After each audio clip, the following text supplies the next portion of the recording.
What would you do if you learned that your family history concealed a secret so monstrous that it could shatter all your notions of morality and humanity? What if you were told that somewhere in a remote Russian village lived a family whose story still makes even the most seasoned paranormal investigators shudder? He was only 15 years old when it all began. To the neighbors, he was just a teenager with a difficult life. But behind the doors of that house hid a monstrous secret that was soon to be revealed. A secret that defied logic, morality, and even blood itself. He didn't just make an irreparable mistake. He became the father of his own brother. What no one could have imagined was that this act would become the beginning of a bloodline so cursed that his name still sends shivers down the spines of those who dare to investigate it. If you are interested in such stories, subscribe to the channel so you don't miss new investigations. This is the story of the most sinister family Russia has ever known. The winter of 1978 was particularly harsh in the village of Krivoy Ozero, lost among the vast forests of the Arkhangelsk region. The snow lay so deep that the roofs of the houses were barely visible above the snow-white drifts. In this wilderness, where the nearest settlement was 40 kilometers away and the road turned into an impassable swamp in the spring and an icy trap in the winter, lived Pyotr Volkov, a 15-year-old boy with dark hair and piercing gray eyes. For 2 years, he had been the head of the family since his father's death from a heart attack. His mother, Anna Volkova, a 34-year-old woman, worked as a paramedic at the local medical center but spent most of her time in neighboring villages, helping women in labor and the sick. In their small wooden house, built by Pyotr's grandfather, lived his younger sister, Masha, who was only 12 years old. The house stood on the very edge of the village, surrounded by tall pine trees that creaked so ominously in winter that the locals avoided the place, especially in the evenings. Neighbors had always considered the Volkov family a little strange. The deceased head of the family, Ivan Volkov, was a withdrawn man who rarely appeared in the village and even less often spoke to the neighbors. Anna also kept to herself, although her job required her to interact with people. But Pyotr was the most surprising. At 15, he possessed an unchildlike seriousness and a kind of heavy, penetrating gaze. The children in the village were afraid of him, and the adults noted that the boy had matured too early. No one suspected what darkness lurked behind the walls of their home. The first signs of trouble began to appear in the spring of 1979, when a neighbor, Yekaterina Morozova, noticed that Anna Volkova had begun to avoid people even more than usual. The woman stopped leaving the house unless absolutely necessary, and when she did appear on the street, she hurried to hide in the shadow of her shawl. The archives of the district administration contain a record dated May 23, 1979. The head of the local medical center, Zinaida Petrovna Koshaliva, recorded a strange visit from Anna Volkova. According to the document, the woman came for a consultation about her pregnancy, but behaved extremely nervously and evasively answered questions about the dates and circumstances of conception. Zinaida Petrovna noted in her records that Anna looked frightened and repeated the phrase several times that it was God's will. The medic offered to send the woman for examination to the district hospital, but Anna categorically refused, stating that she could handle it herself. This refusal seemed suspicious to the experienced paramedic, especially considering that Anna herself worked in the medical field and should have understood the importance of monitoring during pregnancy. But then no one could have guessed the real reason for such behavior. The summer passed quietly. Anna hardly ever left the house, and all the housework fell on the shoulders of Pyotr and 12-year-old Masha. Neighbors occasionally saw the boy in the village store, where he bought groceries and necessary items. The saleswoman, Valentina Ivanovna Kostina, later recalled that Pyotr always paid exactly and never engaged in unnecessary conversations. But most of all, she was struck by the expression on his face, too serious and worried for a 15-year-old teenager. Once, at the end of July, she tried to ask him about his mother's health, but the boy only nodded and said that everything was fine. At the same time, his hands trembled as he handed over the money, and his gaze darted from side to side, as if he was afraid that someone was eavesdropping on the conversation. Autumn brought the first alarming rumors. Maria Stepanovna Krylova, who lived closest to the Volkov's house, began to notice strange sounds coming from their home at night. She told the neighbors about muffled cries and weeping that could be heard in the pre-dawn hours. When the woman tried to find out what was happening by knocking on the door of the Volkovs' house, no one answered, although she clearly saw light in the windows. These nocturnal sounds became so regular that Maria Stepanovna began to be afraid to fall asleep. She described these cries as something between pain and despair and claimed that the voice belonged to an adult woman. Other neighbors initially dismissed her words, blaming everything on the overactive imagination of a lonely old woman. But soon similar sounds began to be heard by other residents of the village. On November 18, 1979, an event occurred that forever changed the life of the village of Krivoy Ozero. At about 4 in the morning, the neighbors were awakened by heart-rending screams coming from the Volkovs' house. This time, the sounds were so loud and prolonged that several people decided to approach the house and find out what was happening. The first to run to the house was the same Maria Stepanovna Krylova, accompanied by Nikolai Fedorovich Zuyev, a local tractor driver. They knocked on the door and shouted, offering help, but there was no answer. The cries inside the house gradually subsided, and an ominous silence ensued. Only an hour later did Pyotr come out of the house. He looked exhausted. His clothes were stained with something dark, and his face was as pale as a sheet. The boy said that his mother had gone into premature labor and that everything had ended well. He thanked the neighbors for their concern and asked them to leave, assuring them that no more help was needed. But what they found later was not recorded in any official report. A few days after that night, strange rumors began to circulate in the village. They said that Anna Volkova's labor had not been entirely normal. Some claimed to have seen Pyotr burying something in the woods behind the house late at night. Others told of a smell coming from the Volkovs' house that was difficult to describe, something between medicine and what is usually associated with death. No official doctor was called to the village, and Anna still did not leave the house. Zinaida Petrovna from the medical center tried to visit the new mother, but Pyotr met her at the doorstep each time and assured her that his mother was feeling well and did not need medical attention. The winter of 1979-1980 brought new oddities. Neighbors noticed that a child's cry had appeared in the Volkovs' house, but for some reason only at night. During the day, there was complete silence, as if no one was home.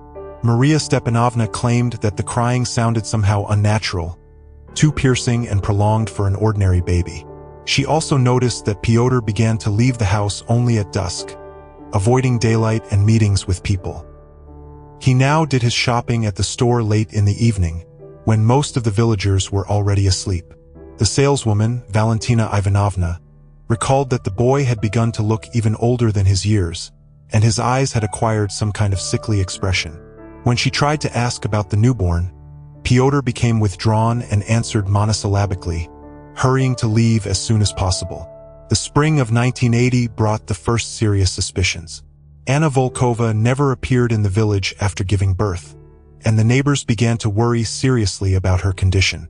The chairman of the village council, Ivan Petrovich Gromov, decided to officially visit the family and check how things were with the newborn. On April 24th, he, accompanied by the local police officer, Sergei Mihailovich Belly, approached the Volkovs' house. Pyotr met them at the gate and did not want to let them into the house for a long time, citing the fact that his mother and child were sleeping. However, the persistence of the officials forced him to give in. What Gromov and Belly saw inside the house forced them to immediately call for reinforcements and begin an official investigation, but no one dared to talk about it aloud. According to the preserved documents of the District Department of Internal Affairs, Anna was found in the Volkovs' house in a state of deep depression and exhaustion. The woman hardly reacted to those around her and muttered incoherent phrases about sin and punishment. Next to her was a male infant, whose age experts estimated at about 5 months.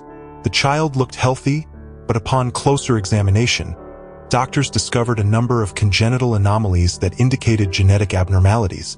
The most shocking discovery was the results of blood tests, which showed the degree of kinship between the infant and other members of the family.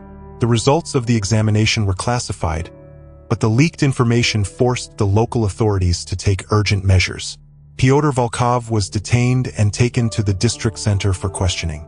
At first, the 15-year-old teenager denied any connection with what had happened, but under the pressure of evidence and testimonies, he gradually began to tell the truth. The story he told the investigators turned out to be so monstrous that part of the interrogation protocols was seized and placed in a special archive marked secret. According to Piotr's testimony, it all began after his father's death, when his mother fell into a deep depression and began to behave inadequately. The boy claimed that Anna often talked about the need to continue the family line at any cost and that the family should not be interrupted. In a state of mental disorder, she began to force her son to take actions that he initially did not understand and then could not stop. However, there was one detail that no one dared to mention aloud. Further investigation revealed that the situation in the Volkov family was even more complex and confusing than it seemed at first glance. Analysis of medical records and neighbors' testimonies revealed strange patterns in the family's behavior that could be traced back to before the father's death. It turned out that Ivan Volkov himself was the product of an incestuous relationship, and his father, Piotr's grandfather, also had children by his own daughter. The Volkov's family tree was an intricate web of kinship, where the boundaries between generations were blurred and genetic anomalies accumulated from generation to generation. This information explained many of the oddities in the family members' behavior and their isolation from the rest of the villagers. The investigation also revealed that there was a certain tradition or system of beliefs in the family that justified such relationships. Handwritten records dating back to the late 19th century were found in the house, describing rituals to preserve the purity of the blood and the need to avoid mixing with outsiders. The author of these records was Piotr's great-grandfather, Vasily Volkov, who apparently founded this family tradition after some traumatic event. The records contained detailed genealogical charts and instructions on how to choose partners within the family. Particularly gruesome were the descriptions of the rituals that were supposed to accompany the conception and birth of children from incestuous relationships. That discovery was only the beginning of a deeper horror. During a search of the house and the surrounding area, the remains of several infants were discovered, buried in the woods behind the house. Forensic medical examination showed that the children had died shortly after birth, presumably from congenital malformations. The age of the burials ranged from a few months to several years, indicating the systematic nature of what was happening. These findings forced investigators to review the entire history of the Volkov family and begin searching for other possible victims. It turned out that the high infant mortality rate in the family was not accidental but a logical result of many years of incestuous relationships. A psychiatric examination of Pyotr Volkov revealed serious abnormalities in his mental development, which experts linked to both his traumatic childhood and possible genetic factors. The boy showed signs of dissociative disorder and at times spoke of himself in the third person, as if he were observing his actions from the outside. He often mentioned the voices of his ancestors, who supposedly guided his actions and explained the need to continue the family tradition. Doctors noted that Pyotr sincerely believed in the correctness of his actions and did not feel guilty, which testified to a deeply ingrained system of distorted values.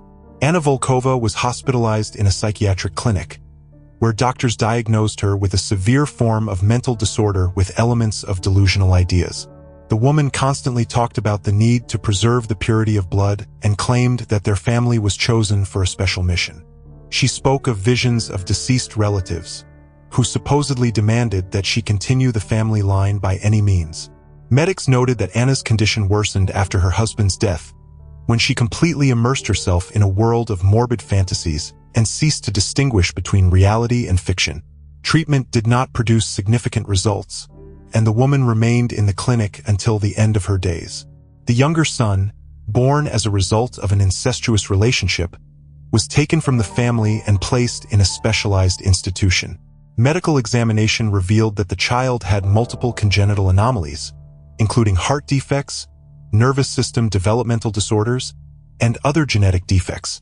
Doctors gave an unfavorable prognosis for his further development and life. The child required constant medical supervision and special care. His further fate was shrouded in mystery, and official documents about this case were classified for a long period. 12-year-old Masha, Pyotr's younger sister, was also taken from the family and transferred to an orphanage. Psychological examination showed that the girl was traumatized by what had happened in the family but was less involved in the criminal activity. Masha told specialists about the strange rituals that were performed in their house and about how her brother and mother told her that their family was special and should preserve its traditions. The girl could not adapt to normal life for a long time and required long-term psychological rehabilitation.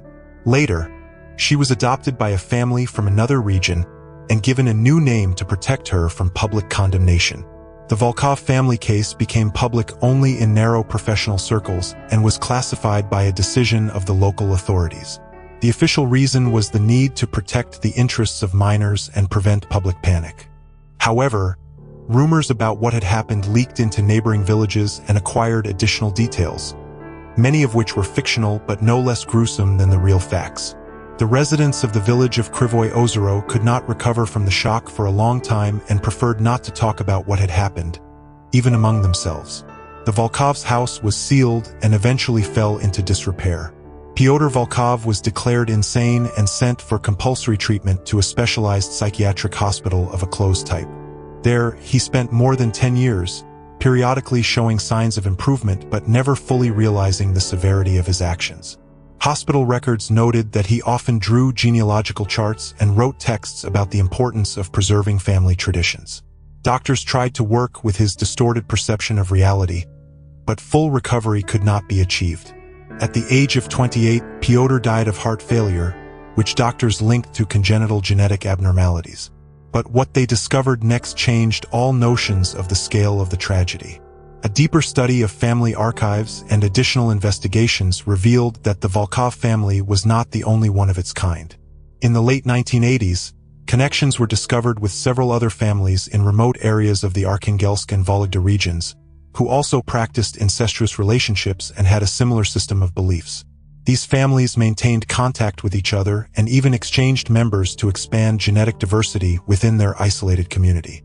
Additional investigations revealed the existence of an entire network of isolated communities that had preserved archaic traditions for centuries and avoided contact with the outside world.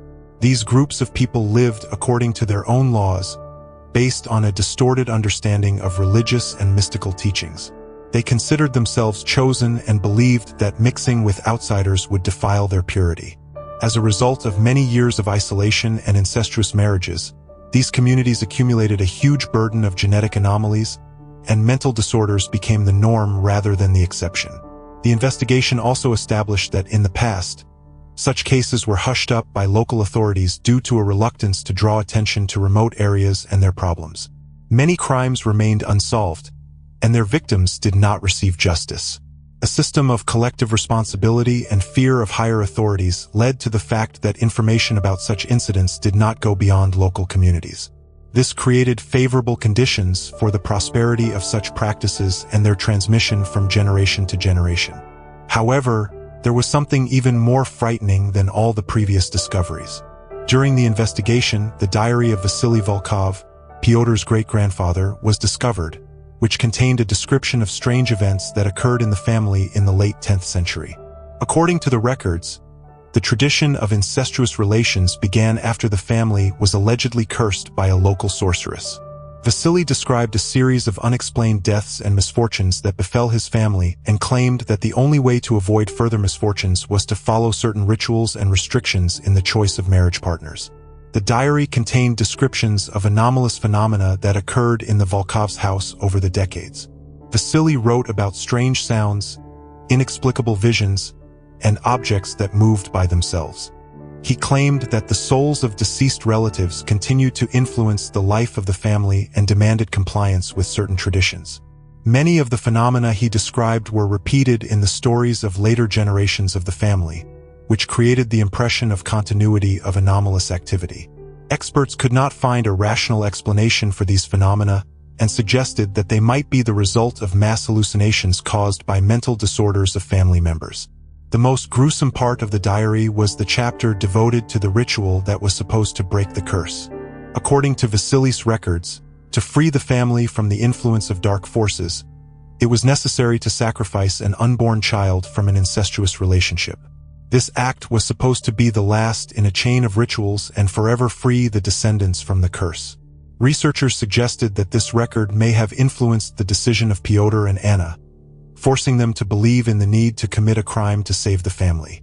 The line between reality and delusional fantasies in the minds of family members was so blurred that they could sincerely believe in the supernatural causes of their actions.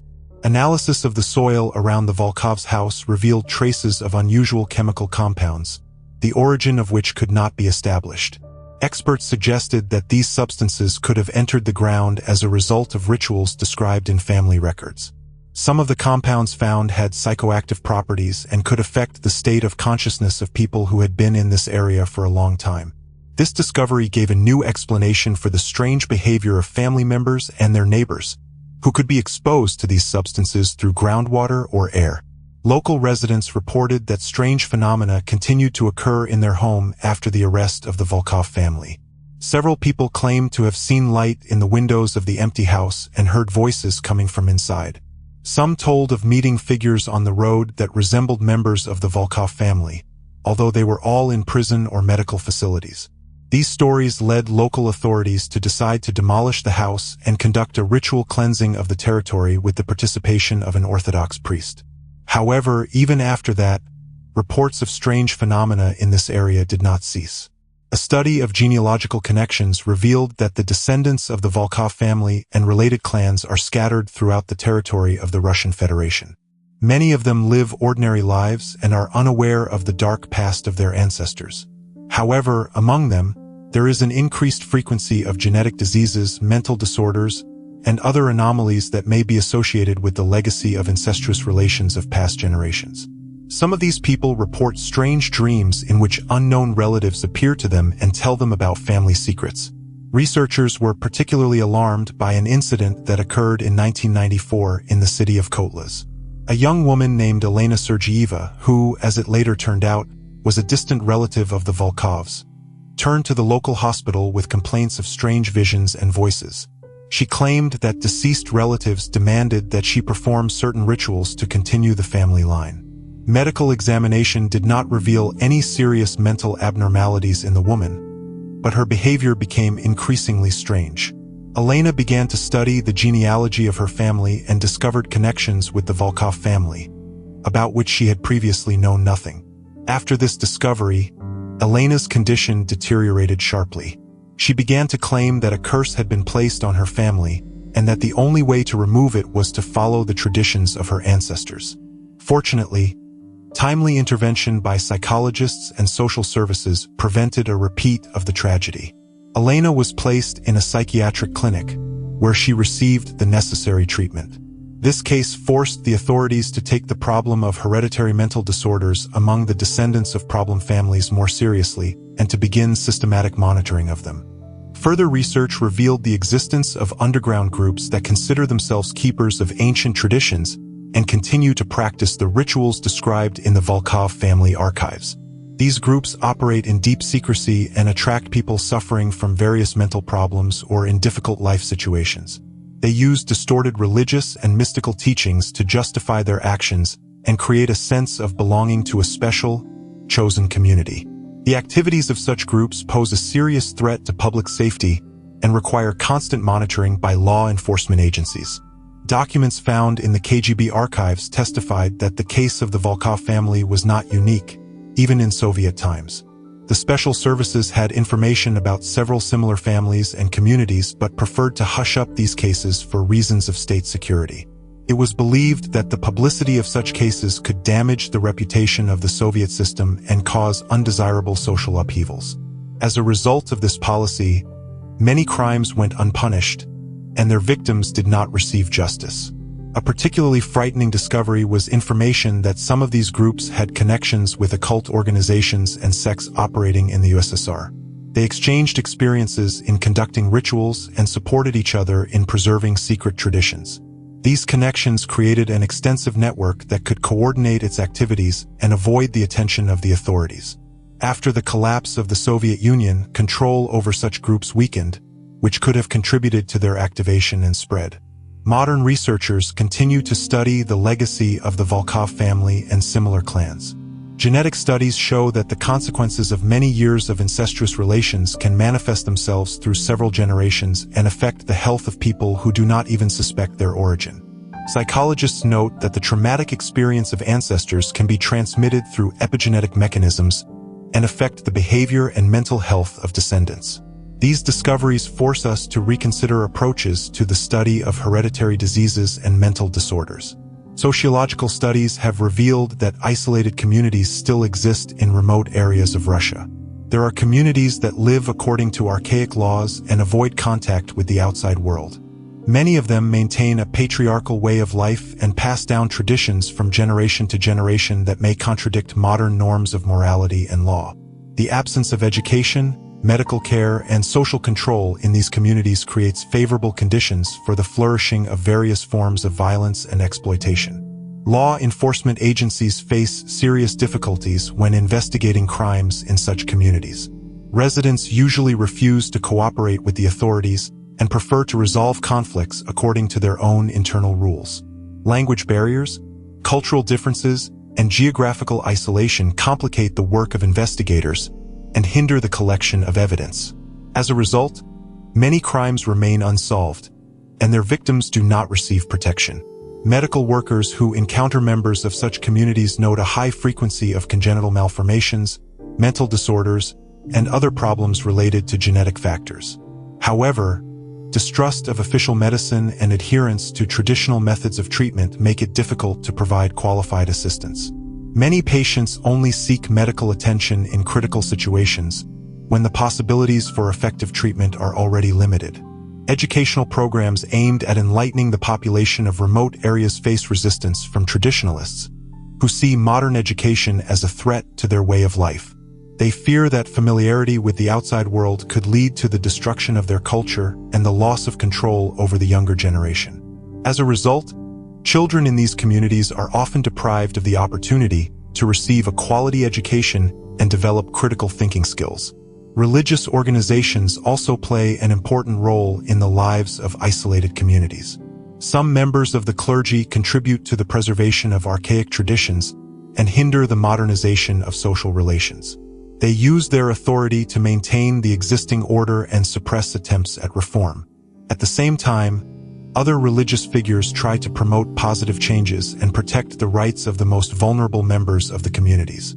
International human rights organizations express concern about the situation in remote areas of Russia and call on the authorities to take more active measures to protect the rights of women and children. They point to the need to ensure access to education, medical care, and legal protection for all citizens, regardless of their place of residence or cultural background. However, the implementation of such programs requires significant resources and political will. Investigative journalists continue to study the legacy of the Volkov family and similar cases, seeking to draw public attention to the problems of isolated communities. Their work helps to uncover new facts and maintain public interest in this topic.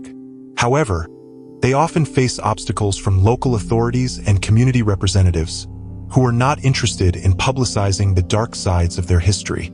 Psychotherapists working with descendants of troubled families note the high effectiveness of specialized rehabilitation programs. These programs help people cope with the traumatic legacy of their ancestors and build healthy relationships with those around them. Group therapy plays an important role, allowing participants to share their experiences and receive support from people with similar problems. However, the availability of such programs is limited, especially in remote regions. Genetic counseling is becoming an increasingly important tool for preventing hereditary diseases among the descendants of troubled families. Specialists help couples assess the risks to future children and make informed decisions about family planning. The development of prenatal diagnostic methods makes it possible to detect genetic abnormalities in the early stages of pregnancy and take the necessary measures. However, these services remain inaccessible to many residents of remote areas. Social services are developing special support programs for at-risk families. These programs include psychological assistance, material support, and monitoring of children's rights. Special attention is paid to the early detection of signs of distress and timely intervention. However, a lack of resources and qualified specialists limits the effectiveness of such programs. Modern technologies are opening up new opportunities for monitoring and preventing similar cases. Electronic document management systems and databases make it possible to track kinship ties and identify potentially dangerous situations. Telemedicine makes it possible to provide qualified medical care to residents of remote areas. The internet and social networks promote the dissemination of information and increase public awareness of the problems of isolated communities. However, there are also serious risks associated with the use of modern technologies. Criminal groups and sects can use the internet to recruit new members and spread their ideas. They create closed communities on social networks and messengers, where they exchange experiences and plan their activities. The anonymity of the internet makes it difficult to control such groups and complicates the work of law enforcement agencies. Until now, there was something even more frightening that researchers preferred not to discuss publicly. In the course of analyzing modern cases of domestic violence and incest in Russian regions, a strange pattern was revealed. Many of these cases occurred in areas that had a historical connection with the Volkov family or similar clans. This could be a simple coincidence, but the statistical significance of this correlation caused serious concern among specialists. Some researchers suggested the existence of some cultural or even genetic heritage that contributes to the repetition of similar patterns of behavior across generations.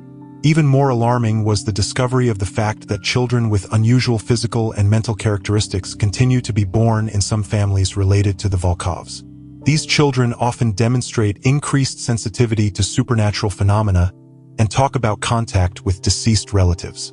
Medical examinations do not reveal any serious pathologies in them, but their behavior remains a mystery to specialists. Some of these children subsequently become leaders of various mystical groups and continue family traditions in new forms. The most frightening discovery of recent years has been the discovery of modern documents stylistically and content-wise similar to the records of Vasily Volkov. These documents were found in the homes of several families who seemed to have no connection with each other. They contained descriptions of rituals, genealogical charts, and instructions on preserving the purity of blood. Handwriting analysis showed that the documents were written by different people at different times, but their content was strikingly similar. This led researchers to suggest the existence of some hidden teaching or tradition that is transmitted through independent channels and continues to influence people's behavior. It is especially alarming that such documents continue to appear in our time. In 1998, similar records were found in the home of a family living in Karelia. In 2003, similar materials were found in Siberia, and in 2007 in the Urals. Each time, the discovery occurred in connection with the investigation of cases of domestic violence or other crimes. This gave the impression that the dark legacy of the Volkov family continues to spread throughout the country like a hidden infection affecting new families and communities. Today, more than 40 years after the disclosure of the Volkov family case, its echoes continue to haunt Russian society. Sociological studies show that the topic of incestuous relationships and domestic violence remains one of the most taboo in Russian culture. Many people prefer not to talk about these problems, even when they encounter them in their daily lives. Such silence creates favorable conditions for the flourishing of such practices and hinders the timely detection of cases of violence. Human rights organizations note that victims of domestic violence and incest in Russia still rarely seek help from official structures. They fear public condemnation, distrust law enforcement agencies, or simply do not know their rights. As a result, many crimes remain latent, and their victims continue to suffer in silence. This is especially true for residents of remote areas, where access to qualified assistance is limited. Medical statistics show that the frequency of congenital genetic anomalies in some regions of Russia remains abnormally high. Experts attribute this phenomenon to historical factors, including the long-term isolation of individual communities and the practice of consanguineous marriages. However, a complete study of this problem is difficult due to a lack of data and the reluctance of local authorities to draw attention to the negative aspects of regional history. Psychiatric services report an increase in the number of patients suffering from various forms of dissociative disorders and delusional ideas related to family history. Many of these patients talk about visions of deceased relatives and a sense of compulsion to perform certain actions. Treatment of such cases requires lengthy work and does not always lead to full recovery. Some patients remain convinced of the reality of their visions and continue to consider themselves part of some mystical tradition. In recent years, forums and communities dedicated to the study of family curses and anomalous phenomena have appeared on the internet. Participants in these communities exchange stories about strange events in their families and try to find explanations for unusual coincidences. Some of them claim to be descendants of cursed families and are looking for ways to get rid of the negative legacy. Others, on the contrary, perceive their genealogy as a source of special abilities and try to develop them. The activity of such communities is causing concern among specialists, who see this as a potential threat to the mental health of the participants. Modern researchers of paranormal phenomena continue to receive reports of strange events in places associated with the Volkov family. Residents of the village of Krivoy Ozero claim that inexplicable phenomena still occur at the site of the destroyed family home. Some say they have seen ghostly figures among the trees or heard a child's cry coming from the forest.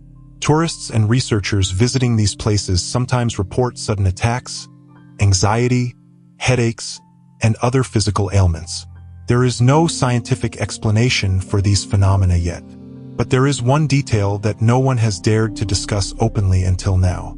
In the archives of several regional hospitals, medical records of patients were found describing cases of children born with extremely unusual physical characteristics. These children were related to the Volkov family or similar clans, but their anomalies did not fit into the framework of known genetic syndromes. Some of them showed signs of premature aging, others abnormal development of individual organs. The most frightening thing was that many of these children died at an early age under mysterious circumstances, and their parents refused autopsies, citing religious beliefs.